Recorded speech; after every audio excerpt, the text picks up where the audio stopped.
Good morning, ma'am. Good morning man po, ma'am. Saan po, ma'am? Sa 4-piece po ito, ma'am. Sa 4-piece.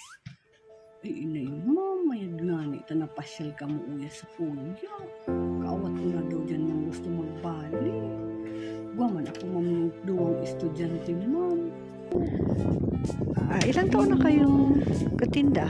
Ini, ma'am, ay inay, kakapuon ko pa sana daw ka ini, ma'am.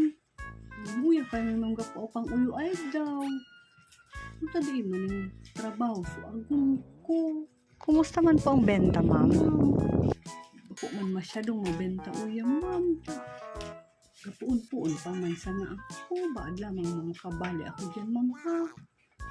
So, bali, ma'am, igwa na po ako, ma'am, ning itaong form sa inyo. Paki-fill up na lang po, ma'am, ha? Tapos saka po yan ipapasa sa munisipyo. Salamat po. Salamat, ma'am, tabi, ha? Salamat.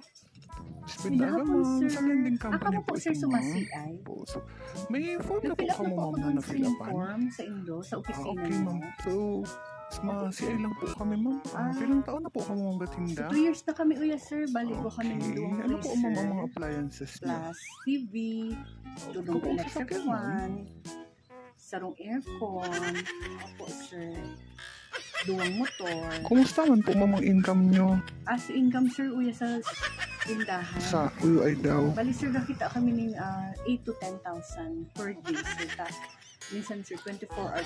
Yun man lang po, ma'am. Sige po, salamat. Po. Sana ma-approve sir yung loan ko, ha? Thank you so much. Opo, ma'am. Sige po. Bye. Noted po. Thank you.